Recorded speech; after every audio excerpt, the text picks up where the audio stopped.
Hi there. Welcome to today's webinar put on by the City of Holdfast Bay in partnership with Kitchen Hand. This presentation has been put together in view of the International Day of Awareness of Food Loss and Waste Reduction, which is actually tomorrow, the 29th of September. And my name is Kate, and I'm the founder of Kitchen Hand.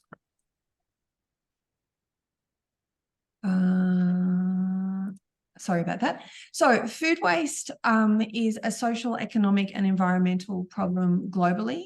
1/3 of the food produced for human consumption is wasted, and a landmass larger than the size of India is used to grow food that is never eaten.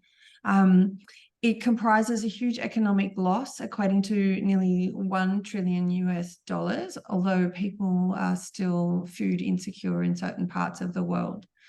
Furthermore, it's a climate change issue. Not only do we waste environmental resources and water growing food that never gets eaten, but we also end up contributing to greenhouse gas emissions from the way food waste is disposed. And in particular, a lot of it goes to landfill. In Australia, 92% of it goes to landfill, where it forms methane, which is a potent greenhouse gas. Nearly half of fruits and vegetables are wasted. And food waste is so significant that the United Nations Sustainable Development Goals have a target to halve food waste by 2030. Finally, the emissions caused by food waste are so large that, in fact, if it were a country, it would be the third highest emitter after China and the USA. In Australia, we're no different. It is a problem. We waste 7.3 million tonnes of food each year. We use an area greater than Victoria to grow food that never gets eaten. Here in this country, that value of food waste is almost $40 billion. It's $36.6 billion. And half of that value occurs in people's homes. And 1/3 of the food wasted is thrown out by households.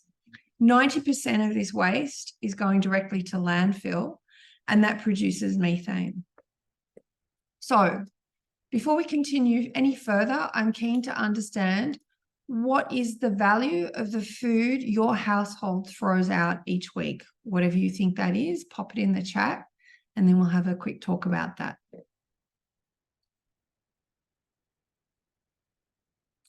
Cool. So on average, an Australian household throws out $50 of food each week, and this equates to over $2,500 each year. So next time you're throwing out some food, have a think about what you might like to do with $2,500. Maybe you'd like to take yourself on holiday. Maybe there's something you'd like to buy for the house. Maybe you'd like some new clothes, but it's a lot of money that the average household is throwing out, and that number isn't going down. What can you do then to avoid household food waste? So there are 7 behavioural changes that are most important in changing the amount of food households throw out. Firstly, purchasing the right amount of food is important. So not getting caught up in the bulk buy discounts, or even just bulk buying generally, not going shopping when you're hungry and loading up the trolley full of stuff that you're not going to get to eat before it goes off. Storing food properly, is another important mechanism here, making sure that food that's supposed to go in the fridge goes in a fridge, that your fridge is at the right temperature, that if food is supposed to be kept on the bench for maximum ripeness and longevity, you put it there, and if it's meant to go in the fridge, do that too. Keep it in airtight containers, keep it away from pests, make sure it's cold, make sure it's transported cold, make sure it gets put away in a timely manner. Don't put milk on the bench and leave it there for the day. There's some really basic food safety things here, but also storage. Developing flexible meal plans is important because plans can change. Preparing the appropriate amounts on the day and making sure any leftover foods get eaten. Eating the oldest items first is also important, and I would encourage you to have a shelf where the food you need to eat first is kept there so that you can be triggered to use it up. And last but not least, encouraging smaller servings on the plate and going back for more rather than over serving on the plate and then scraping that into the bin. Unavoidable food waste. It exists. We know that there are things that you just can't eat. Eggshells, for example. It's really important to divert this from landfill as a first stage, so that we can avoid those methane gases. Your council area has FOGO, and we're going to talk about that in a little bit. So put as much of that food waste in FOGO as you can. Or if at home you've got composting or worm farming, that's great too. And community gardens are always happy to take on food waste for their own compost. I'm going to hand over to Shani really quickly, who's going to talk about the FOGO program in Holdfast Bay. Thanks, Kate. Like mentioned earlier, FOGO, when sent to landfill, has a lot of negative impacts on our environment. And in fact, the average landfill bin in Adelaide contains 50% food waste by weight. So it's a really big problem when it comes to how we're dealing with food waste. So the City of Holdfast Bay became the first council in South Australia to move to default weekly green FOGO and fortnightly landfill collections in mid-2022. So when you switch the bin frequency, so landfill bin collected every 2 weeks, FOGO every week, it encourages people to do the right thing with their food scraps and getting them into the green FOGO bin for composting. So we're really, really happy with how weekly FOGO is going in the City of Holdfast Bay, so much so that households on weekly FOGO collections are placing almost 2/3 of their food waste in their green FOGO bin for composting.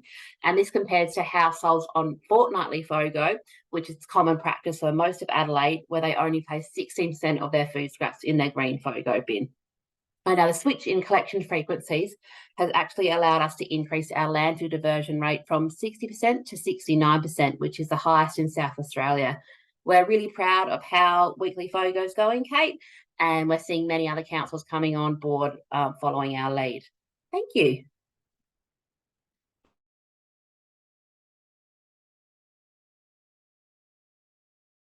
I'm on mute. Sorry.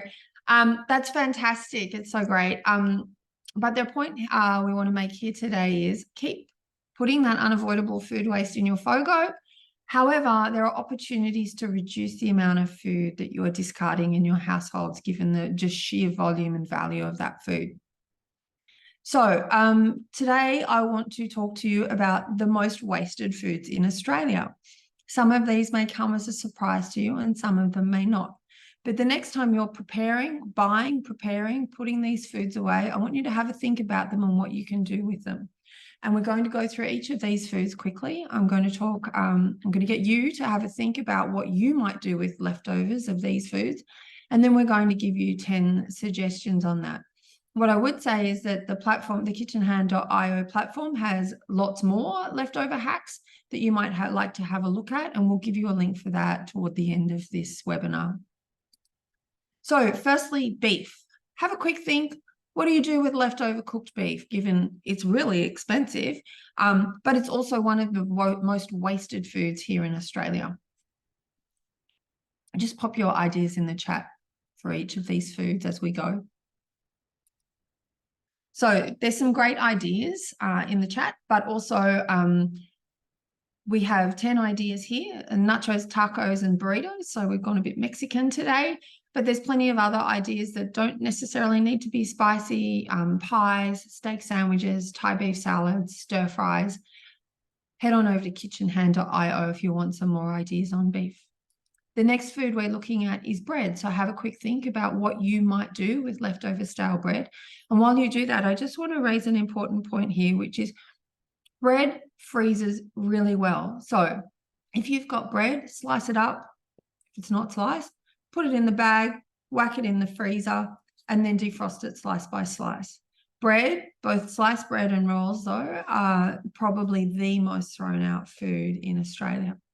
But there's lots you can do with bread. Soak it in some egg, milk, and vanilla for French toast, or you can make bread sauce to go with your Christmas chicken or turkey. Bread's amazing in salads like a panzanella. You can have grilled cheese sandwiches, which really revive some bread that's a little bit stale. Lots of great ideas here and on kitchenhand.io for using up bread. So the next food we're going to look at is cheese.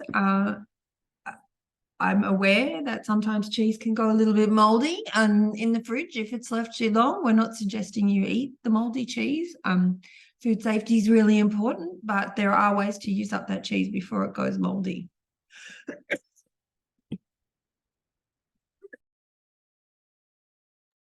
Sorry about that. I still have a tickle in my throat.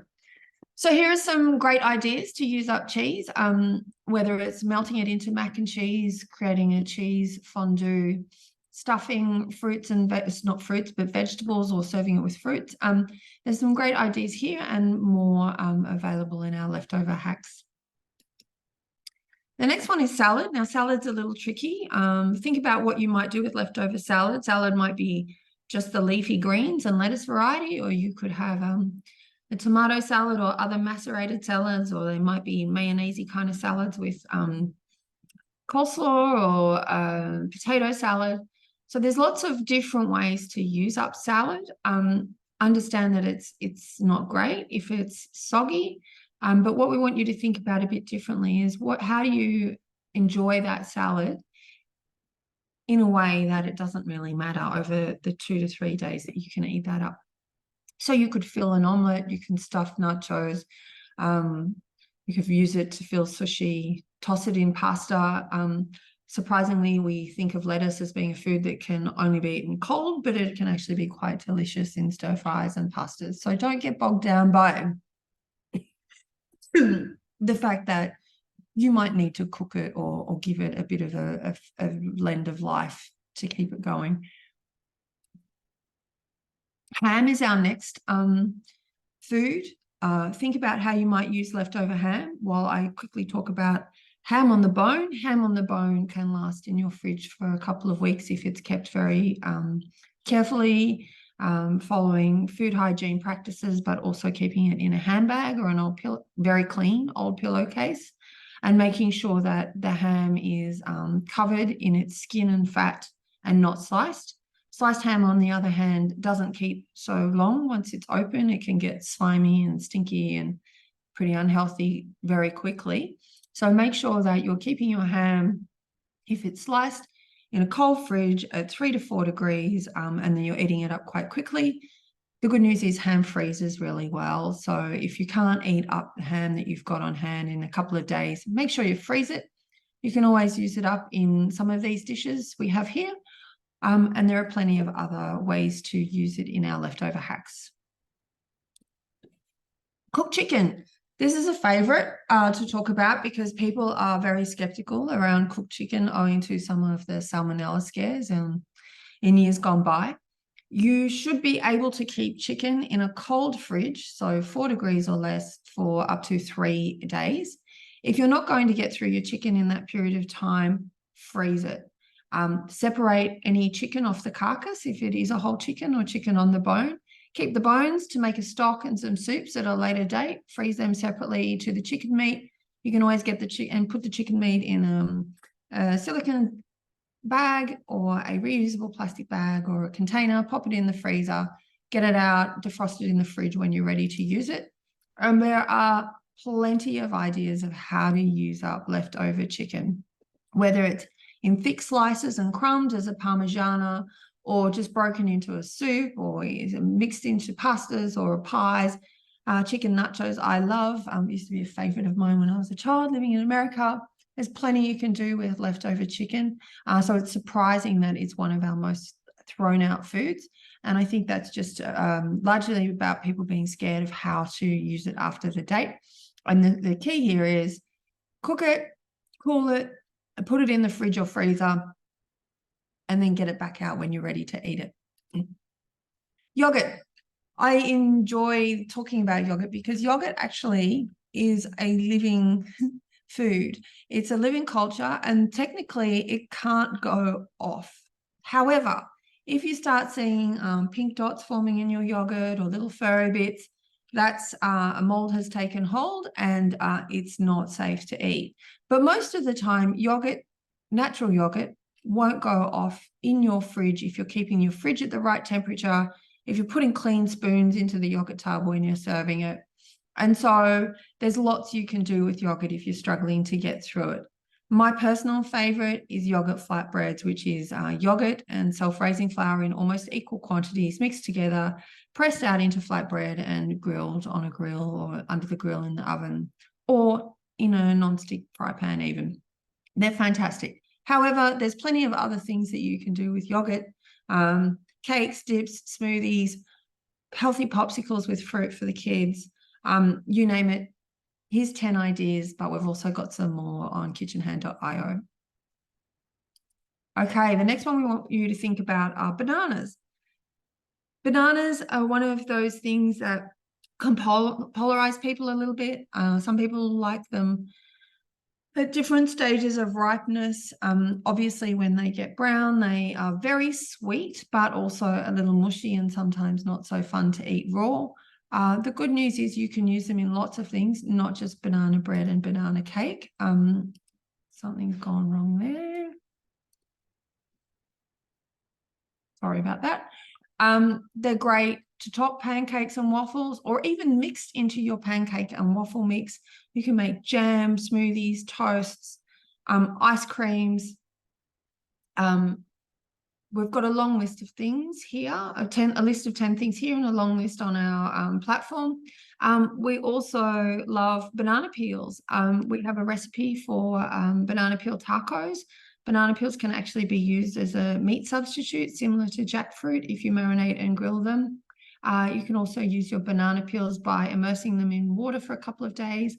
That water then takes on the nutrients of the banana peel, becomes really potassium rich, and it's great as a fertilizer for your garden. You probably can't see it, but behind me is a lily that is on steroids, and it's all because of the banana water. Apples are our next one. Apples are interesting because people love to put apples in the fruit bowl where they actually go powdery and lose their flavor.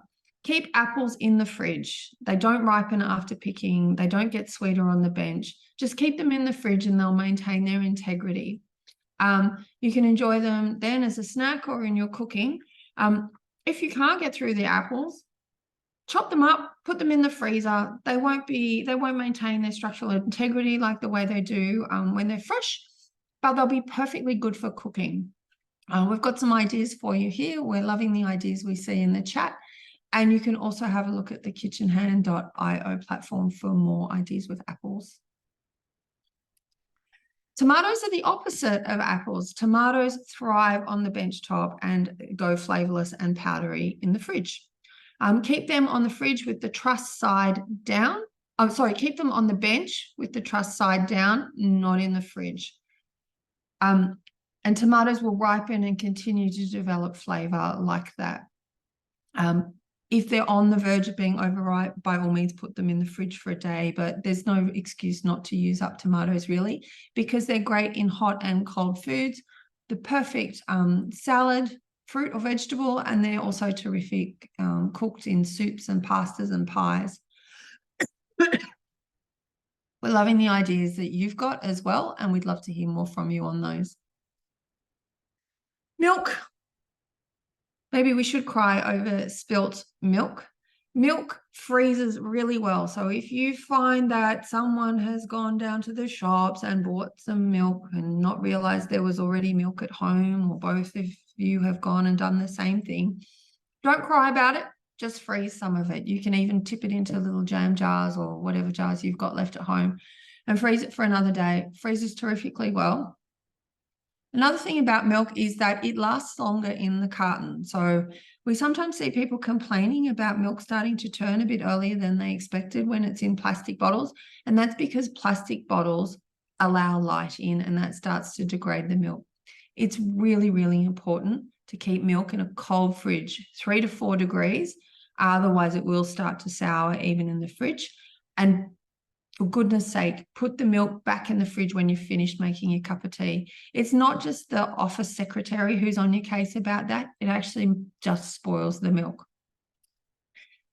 Slightly soured milk, however, before it goes really, truly rancid, can be really good for cooking. You can make ricotta and paneer cheeses out of it, use it in cooking. But here are some great ways to use up milk in your cooking if you find you've got too much and you don't want to freeze it. My favorite is milk roasted chicken. It's a Jamie Oliver recipe from way back when. Take a whole chook, a lemon and chop it up, and a cup of milk, chuck it in the oven. The milk curdles with the lemon and it forms these delicious curds that you serve with the chicken. Put some tarragon or chives in there if you've got it. It's a wonderful way to use up a bit of excess milk if you're struggling to get through it, and it's a great dinner party dish. Potatoes. You say potato, I say potato. There are hundreds of things that you can do with leftover potatoes, and potatoes can be boiled or roasted or mashed or fried or oven cooked or whatever they are. There's a ton of things you can do with them. One of the really interesting things about potatoes, though, is the nutrients in the potato become more available to us after they've been cooked and rested. So leftover potatoes are good for us as well as delicious. There's a stack of things you can do with them, from making soup to gnocchi. Potato pizza base is wonderful. You can chuck them in a potato salad. You can smash them and re-roast them, stuff potato skins and shells, loaded potatoes I love with Mexican toppings. 10 ideas here. Some of you have already got ideas, and we've got more ideas on our kitchenhand.io platform to use up potatoes. Pasta. Pasta is one of those things that a lot of people struggle to cook the right amount. Here's the tip. The hole in the middle of the pasta scoop is actually intended to measure out the amount of spaghetti per serve. So if you're ever struggling to know how much pasta to cook, particularly the long spaghettis and the fettuccinis, measure them out in your pasta scoop. And as for the dried pasta, about a cup is enough for a person. It's probably maybe a little bit too much. Use up your pasta in a variety of ways. You can reheat with different sauces. Obviously, it's delicious with pesto, which is a great way to use up herbs, not just basil. One of the more inventive things I think we've got on this list is pasta arancini, which is obviously not arancini, but making little balls with your pasta and frying them or roasting them like an arancini and serving them as a snack or a side. And finally, rice. Excuse me. People are a bit scared of leftover rice, and that's fair enough. Bacteria can start to form in rice after 3 days, but if you have leftover rice and put it in the fridge straight away and keep it at 3 to 4 degrees, it will last for 3 days. Alternatively, whack that rice in the freezer. I nearly always have a jar of rice serves in my freezer. Rice is actually terrific on the second time round. Obviously, you can add, heat it in the microwave and serve it with a new stir fry or whatever, but it also can be added to soups and stews. Savoury and sweet rice puddings are delicious. You can make arancini, roll sushi rolls, make a congee. There's a ton of ideas here and on our platform, but be really careful with this one. Make sure you cool it down quickly and keep it at a cool temperature and eat it within 3 days. And if you're not going to eat it within 3 days, freeze it. I would also say fried rice, which is the best way to use up cooked rice, is actually always best if you make it with older rice, not freshly cooked rice. And that's because that rice is a little bit dehydrated and fries better. Great. So I've mentioned throughout this talk that we've got some leftover hacks and more hacks on the foods we've listed. We've also got hacks on other commonly wasted foods and other commonly Googled foods. So if you use this QR code, you will get to the kitchenhand.io leftover hacks section. And then you can find lots of marvelous ways to use up your leftover foods. The other thing we would recommend is making sure you plan a leftovers night or a leftovers day at least once a week. We as human beings are not very good at judging how much food to cook, and there are nearly always leftovers. So plan to eat those leftovers up. Plan to eat those leftover bits and pieces out of the packets of foods you're buying up. Plan to make sure that that food that you're buying and cooking and putting so much time and effort and money into gets eaten. On top of the leftover hacks, kitchenhand.io has a bunch of tools to help you. We have customized recipes where you can use our recipe tool. Tell us what your leftover foods are. Tell us what your ingredients in the fridge are, and we'll email you recipes. We've got some produce guides, which not only tell you what is in season, but how to select and store those foods. Like I mentioned, apples and tomatoes are commonly mistreated and therefore aren't very nice because they go powdery and flavorless if they're not treated in the right way, and they don't actually want to be treated in the same way, just like your children probably. We've got recipes with seasonal produce. Got a food log and tracker in case you want to get reminders on those leftovers you're putting in the fridge or freezer. And our blog has lots of handy tips on how to use up food. So we'd love to be able to help you by giving you access to these tools. Now's the time for questions. So if you have any questions, pop them in the chat and we will try our best to help. And if you're watching this webinar on a delayed broadcast, then feel free to go to the kitchenhand.io website. There's a contact form in there and you can send us any questions you like from there. Alternatively, I'm sure the City of Holdfast Bay would love to hear from you. Thank you.